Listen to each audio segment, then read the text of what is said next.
El doctor Puig es médico especialista en cirugía general y el aparato digestivo. Es fellow en cirugía por la Facultad de Medicina de la Universidad de Harvard en Boston, miembro de la Academia de Ciencias de Nueva York, Asociación Americana de Avance de Ciencia, un montón de cosas. Yo le dije, está sobrecapacitado para esta entrevista. Pero respecto a cómo es nuestro cerebro desde el punto de vista de la medicina, qué podemos hacer emocionalmente, de cosas que por ahí uno a veces intuitivamente habla, pero no puede bien conocer cómo se producen, y vos como médico los explicás muy bien. Sí, efectivamente, el cerebro es un órgano que pesa solo 1,2 kg, pero tiene un montón de secretos. Y curiosamente, muchos de los descubrimientos que se han hecho en el mundo de la ciencia no llegan a la sociedad. Y podrían ayudar tanto a la hora de conocernos y a la hora de comprendernos, entender por qué a veces nos enfadamos, por qué a veces nos desesperanzamos, por qué a veces nos agobiamos. Y lo que intento, de alguna manera, es traer esa investigación que hay en el mundo de la neurociencia, sobre todo en la neurociencia afectiva, para que cualquier persona pueda encontrar claves para gestionar mucho mejor su vida. Ahora, vos te especializabas más en el aparato digestivo. ¿Cómo llegaste al cerebro? Desde muy pequeñito yo tenía pasión por las neurociencias, y aunque la cirugía general del aparato digestivo fue mi campo, digamos, de trabajo a lo largo de 26 años, siempre estuve conectado con los temas del cerebro. De hecho, dediqué 2 años de mi vida a trabajar en un instituto de neurociencias y he estado constantemente conectado con las neurociencias. Tengamos en cuenta, Andy, que muchas de nuestras emociones tienen un reflejo inmediato en el tubo digestivo. Hay una cosa que se llama la intuición, la inteligencia intuitiva, a la que se le da muchísimo valor, y que, si nos paramos un momentito a pensar, es esa sensación, los ingleses, los americanos dicen I feel in the guts, como que lo siento en las tripas, esa sensación que tienes, y es porque uno de los mapas de los sentimientos más importantes del cerebro, que se llama la ínsula de Ryle, está recogiendo constantemente información del tubo digestivo. Pará, porque eso ya me interesa, porque la otra vez habíamos hablado con un cardiólogo diciendo, cuando vos estás mal del corazón porque, no sé, te deja alguien, es como una angustia, y si había algo más literal o poético, o había una realidad. Vos decís que cuando uno, esa cosa de la entraña que la sentís, tiene una explicación real, no es algo poético. El nudo en el estómago. El nudo en el Exacto. estómago, la angustia que se te cierra el estómago, que no querés comer. Exacto. Lo que dijo ese cardiólogo es absolutamente así. Se han identificado 3 cerebros. El que es más conocido, el que está en la cavidad, en el interior de la cavidad craneal, es uno. Luego hay un cerebro en el corazón y hay un cerebro en el tubo digestivo. Para que te hagas una idea, la hormona más importante en los estados de serenidad, de calma, que es la serotonina, el 90% de la serotonina se produce en el tubo digestivo. Esto podría explicar muchas veces por qué cuando una persona está nerviosa y come algo, pues también tiene esa sensación de calma. Esos cerebros, esos 3 cerebros... El chocolate. El chocolate, exactamente. Aparte que el chocolate facilita la generación de un neurotransmisor, pues que hace, entre otras cosas, que nos sea más difícil dormirnos y ayuda a estar alerta. Esos 3 cerebros en principio han de estar conectados, y están conectados. Lo que pasa es que a veces se independizan. Cuando se independiza el cerebro del tubo digestivo, la persona tiene un montón de incomodidades, lo que se llama el colon irritable, espasmos, alteraciones en la digestión. Y muchas veces, desde el punto de vista de la medicina, hay opciones muy pobres para que esa persona tenga menos dolencias. Sin embargo, cuando esa persona reduce su ansiedad, cuando esa persona ve la vida con más ilusión, con frecuencia y de forma natural, aunque pueda llevar un tiempo, ese tubo digestivo vuelve a sincronizarse, por decirlo de alguna manera, con lo que es el tejido cerebral fundamental en el interior de la cavidad craneana. Pero ¿quién manda a quién?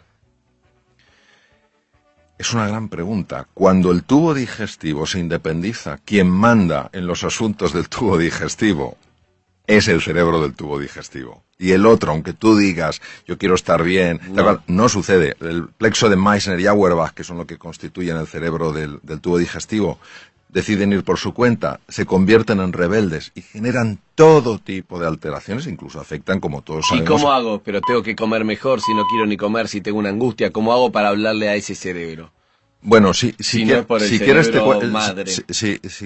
quieres te cuento una historia que yo viví hace tiempo, muy interesante.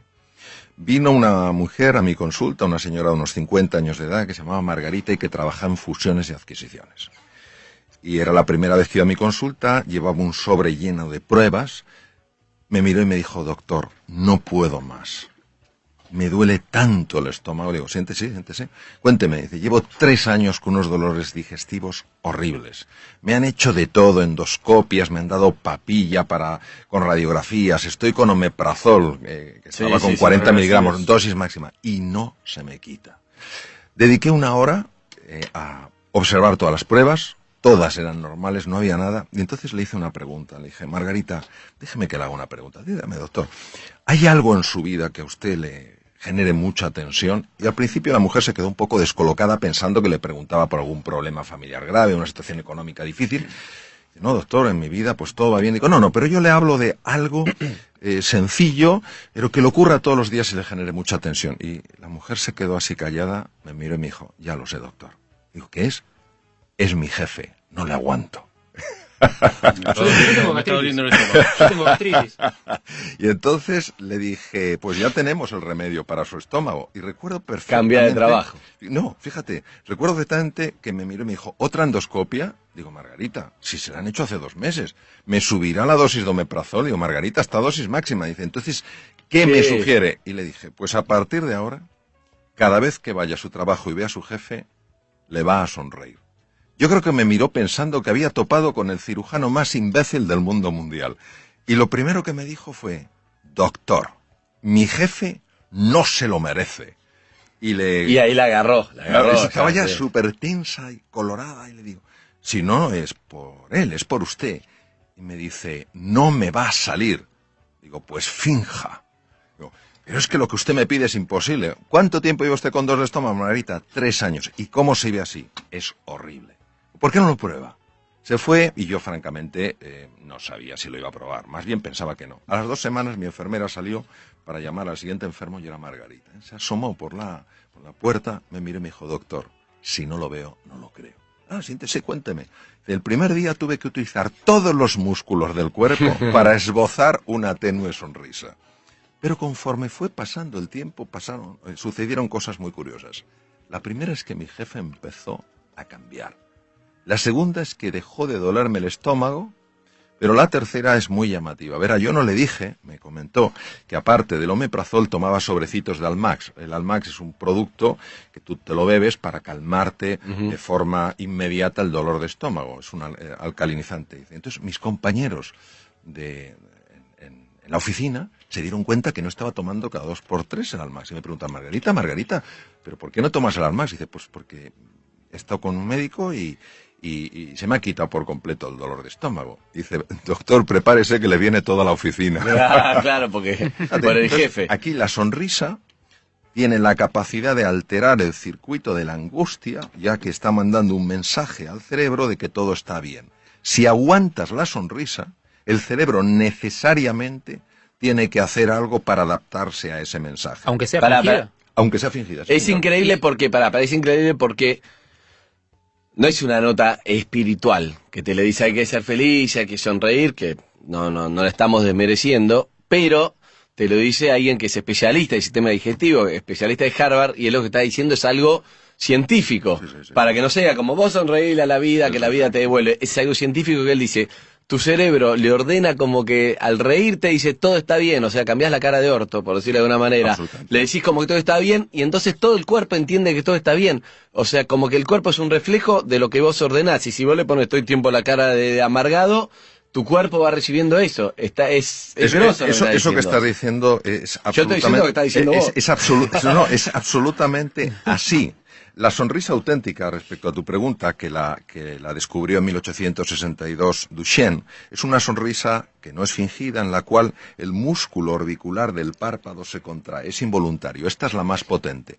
Sin embargo, incluso fingiéndola, no hablo de la sonrisa irónica, como me estoy riendo de ti, tal cual, sino haciendo ese esfuerzo por sonreír sin que te apetezca, ese arco que va al cerebro tiene literalmente la capacidad de cambiar estado emocional. Lo mismo que utilizar palabras positivas. En Boston se hizo un estudio, en el hospital donde yo estaba, se proyectaron unas unos slides que tenían palabras negativas, una serie de voluntarios. Estuvieron unos minutos observando las palabras negativas. Imaginaros, pozo, oscuridad, problema, dificultad, imposibilidad. Se les sacó sangre y se les tomó una muestra de saliva para una técnica que se llama radioinmunoensayo, que es medir hormonas. Se observó una elevación del cortisol. El cortisol es la hormona del miedo. Se cambiaron las palabras y el cortisol inmediatamente bajó. Es decir, nuestras palabras abren espacios emocionales, llaman a determinadas imágenes. Todo esto nos tiene que dar un montón de ilusión y un montón de esperanza, porque quiere decir que en la gestión de nuestra cara, en la gestión de nuestras palabras, en la gestión de las acciones que llevamos a cabo, está también la gestión de nuestro mundo emocional. Pero entonces te voy a preguntar algo clave. Cuando alguien dice, esta persona se enfermó por lo amargado que estaba, vos estás diciendo que puede ser un poco cierto, digamos, que es repetidamente esta persona refleja que está triste o está amargada o lo que sea, entonces va mandando la orden al cuerpo y ese cuerpo con un dolor de panza 3 años lo puede sostener, pero por ahí repetidamente algo más que se va haciendo mal termina generando una enfermedad. Eso es por eso que uno dice cuando está amargado, ¿sí qué tiene que ver? Es literalmente así. La Universidad de Harvard, que es la pionera en el mundo en estos estudios, ha demostrado que entre el 60 y el 90% de las consultas a médicos generales en el mundo occidentalizado son debidas a lo que se llaman emociones tóxicas. Por ejemplo, eso, la amargura, la frustración. Pondré un ejemplo muy sencillo y muy clarito. Cuando tenemos estas emociones tóxicas, el resentimiento, la ira, la frustración, de una manera estable, segregamos mucho esa hormona que se llama el cortisol. El cortisol se acopla a la membrana de los glóbulos blancos, de los linfocitos, es decir, células que nos protegen frente a bacterias, virus y tumores, y no la dejan funcionar.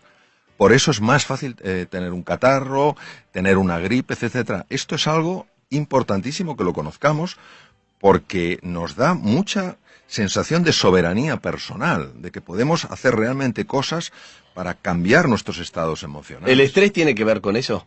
Cuando uno dice se enfermó por estrés, y el estrés que no dormís, estás todo el tiempo nervioso, alerta, Muy ¿es bien. un poco eso? Verás, el estrés es el gran desconocido, porque cuando oímos la palabra estrés, enseguida pensamos que es algo malo. El estrés es la reacción del organismo en su conjunto ante una perturbación que ha habido. Bien sea una perturbación externa, vamos por la calle y vemos un animal peligroso, o una perturbación interna, me tomo 27 bollitos y me sube muchísimo el azúcar. Hay una parte de ese estrés que es positiva, que se llama eustrés, la que me hace que esté más concentrado. Por ejemplo, yo aquí, pues vengo con muchísima ilusión, es un programa de radio importantísimo, pero es una perturbación en mi vida, yo normalmente no estoy aquí. Entonces, esto hace que esté más concentrado, que esté más atento a lo que decís, más atento a las expresiones de vuestro rostro. Esto es positivo y es eustrés y me ayuda a crecer. Yo cuando salga de aquí, como persona he crecido. Sin embargo, hay una forma de estrés que se llama distrés, que es el que te anula, que es el que te frustra, que es el que te amarga y el que te hace daño.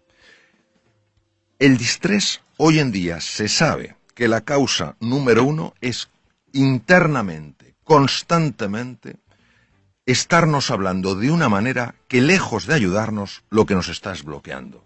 Nunca lo vas a conseguir, si es que es imposible, si es que eres un torpe, te faltan títulos académicos, no sé qué tal cual. Y es que se ha podido fotografiar porque hay tecnología que se llama resonancia funcional magnética para ver qué ocurre en el cerebro. ¿Qué áreas del cerebro se iluminan? Exacto, qué áreas del cerebro se iluminan cuando esa persona que ha sido atrapada hábilmente por entre comillas, engaños psicológicos, empieza ella a generar esas conversaciones. Y se han observado, por ejemplo, cambios importantísimos en el riego sanguíneo del cerebro. Pero ¿cómo hago? ¿Me tengo que mentir como Margarita? ¿Tengo que decir, vos sí podés, aunque no te la creas? ¿Cómo lo das vuelta? Esa es una magnífica pregunta. Mira, nosotros vivimos en espacios de la realidad. Es decir, lo que vemos es solo una parte de lo que es. No cabe duda que la vida tiene partes feas y partes muy duras. Y negarlas es negar la realidad. Uh-huh. Lo único es que junto a esa parte de la realidad que no nos gusta, podemos también buscar esa parte de la realidad que existe. Es decir, esto no hay, esto no funciona. Bueno, ¿cómo podría hacer que funcionara? Uh-huh. Ten en cuenta que donde nosotros llevemos la atención van nuestras emociones y se hace más real para nosotros. Es decir, si solo estamos enfocados en el aspecto negativo de las cosas, llega un momento, literalmente, en el que aunque haya algo positivo y valioso, no lo podremos ver, es imposible verlo. La percepción es una construcción cerebral. Entonces, si yo estoy filtrando todo lo positivo, al final creeré que vivo y lo negro. crees, y por ahí el otro que está alrededor tuyo te dice, pero mirá, tenés esto y esto, y vos no lo podés ver.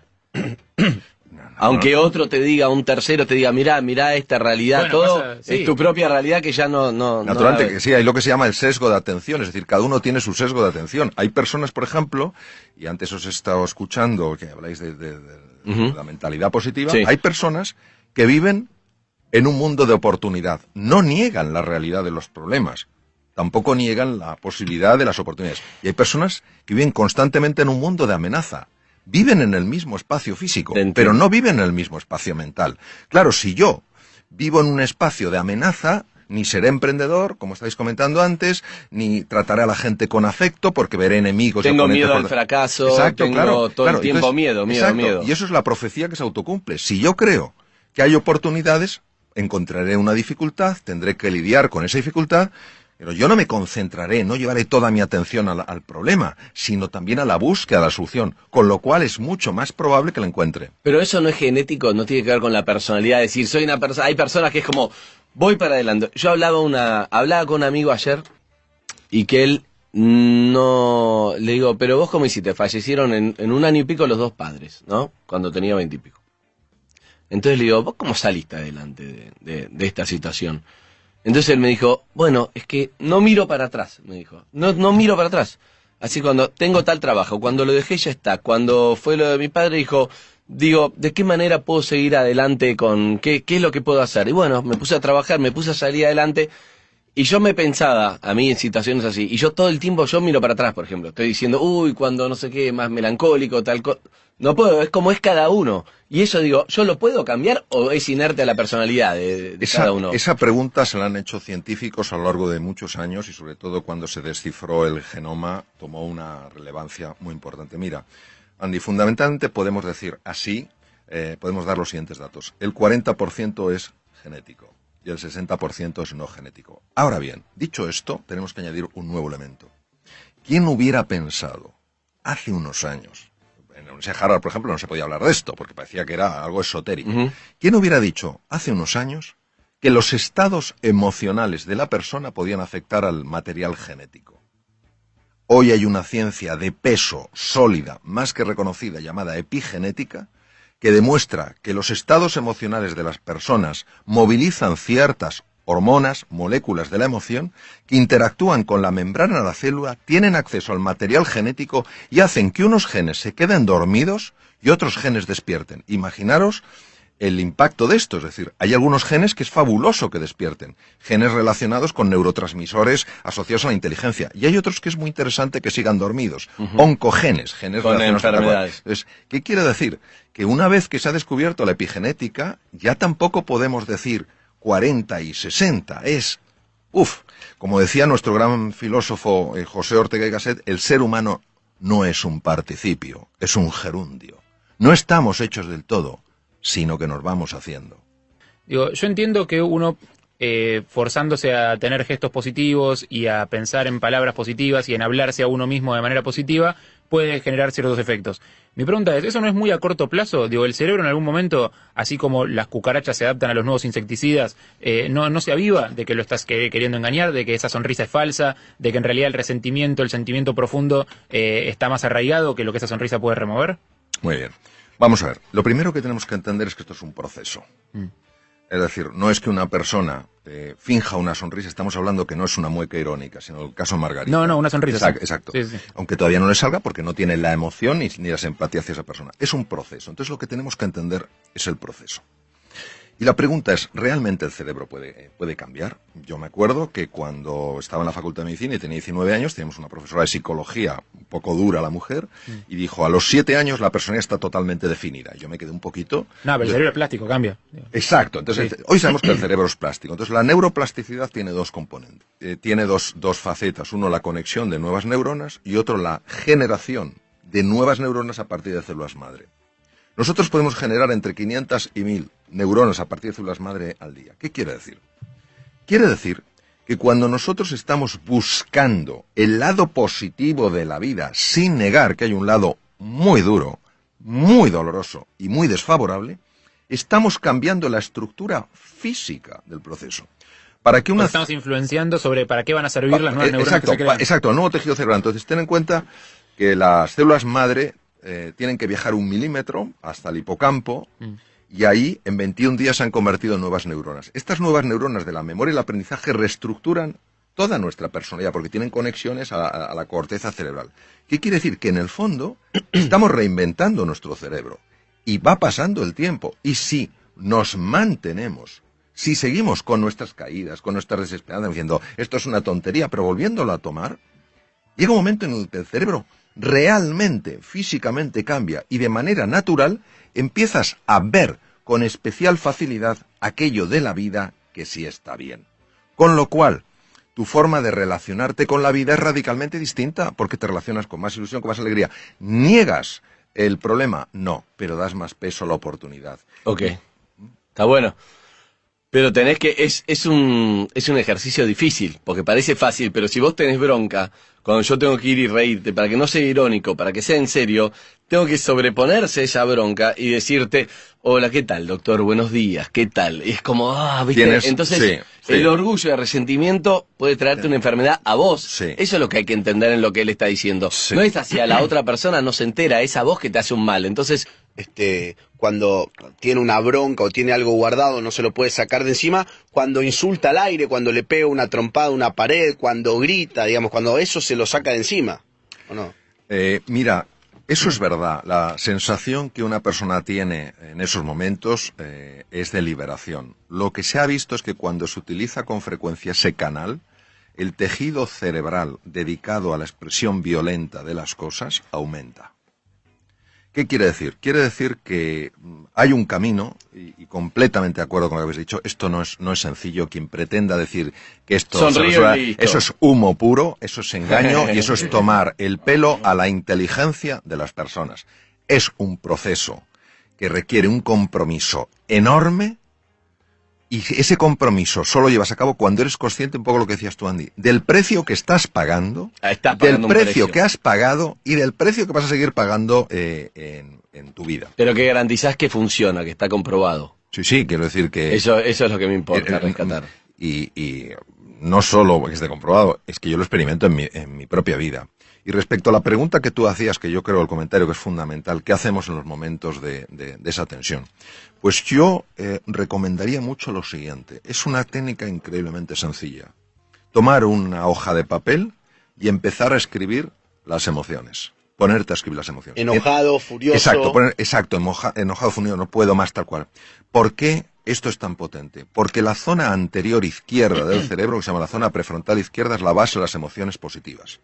Cuando nosotros, una emoción que la tenemos ahí y que nos está desbordando, pero que todavía no la hemos articulado en el lenguaje, empezamos a articularla en el lenguaje, a la fuerza, para poderla articular en el lenguaje, para poderla escribir, tiene que pasar por la zona prefrontal izquierda. ¿Y entonces qué pasa cuando pasa por ahí? Pues imaginaros un hierro súper caliente que lo haces pasar por un tanque de agua fría. Entonces, no es que la temperatura, ese aumento de temperatura desaparezca por completo, pero sí se aminora. Y en ese momento ya puedes gestionar. Luego, otra cosa importantísima y que se ha demostrado de una utilidad máxima es, en esos momentos, cuando uno está así, uno es peligroso. Es increíble porque mi papá viene siempre, es sexólogo, mi padre médico, viene acá siempre con una frase que recién lo entendí desde el punto de vista de la neurociencia. Él siempre dice, lo que se verbaliza deja de ser peligroso. Y es exactamente lo que acabas de decir, que vos lo explicaste por qué es así, porque hay algo negativo que pasa por el otro lado del cerebro y eso lo tranquiliza. Entonces, o hay que decirlo o hay que escribirlo, está diciendo todo lo que uno siente. Lo que hoy sabemos desde la neurociencia, que han pasado muchos años, es que hay muchos elementos químicos. Y cuando hay esa frustración y esa tensión, hay una química que nos convierte en personas peligrosas. En ese momento, si tú vas a tu casa, vas a ver a tus hijos, vas a ver a tu mujer, a tu marido, a quien sea, y les vas a ver como oponentes, es decir, les deshumanizas. Entonces, hay otro sistema súper sencillo y súper potente para reducir esto, que es el ejercicio físico. No hablo de irse a un gimnasio, hablo de que en esos momentos de tensión empezar a andar deprisa por la calle. Los demás pensarán... Caminar. Claro, pero caminar acelerando el corazón y la respiración. ¿Por qué? No caminar normal. No caminar normal. Tienes que acelerar, es decir, como si fueras a perder el autobús, pero sin estar Sí. corriendo. ¿Por qué? Porque al hacer eso hay dos cosas que se ponen en marcha. Una de ellas se llama, o dos hormonas, se llama la oxitocina. Más conocida en la mujer, sin embargo en el hombre tiene un papel importantísimo. Y el otro es la beta-endorfina. Ambas hormonas tienen la capacidad de desconectar un núcleo cerebral que se llama la amígdala. La amígdala y el hipotálamo son las bases de las reacciones de ira. Por eso, si un día alguien sale del trabajo y está porque le han hecho la faena, le han maltratado, esos momentos que todos podemos experimentar en nuestra vida, mi propuesta para la evaluación de los radioyentes es que no vaya directamente a su casa. Porque sino que va a contaminar con porque lo va a esa ira contaminar todo. Esa activación produce una contaminación llamada resonancia límbica en todo el mundo, sin darte cuenta, por los gestos, por el tono. Entonces, que se ponga a andar deprisa, entonces produce una... ¿Cuánto tiempo al toque lo va a calmar? Pues mira, si la reacción de ira es intensa, necesita 20 minutos. Si Caminando es menos intensa, rápido. caminando rápido. Entonces, esa aceleración hace que la hormona, la oxitocina, empieza a desconectar la amígdala deja de interactuar con el hipotálamo, que es donde está donde ponía Freud, precisamente el id, la parte más bestia del ser humano, la ponía el hipotálamo, que el hipotálamo tiene el tamaño guisante, pero manda lo que no se sabe. Entonces, la amígdala desconecta el hipotálamo porque a su vez ha sido desconectada por la oxitocina. Y te hago una pregunta para entender un poco esa bronca, porque lo mismo que en otro momento, suponete que mi jefe me maltrató.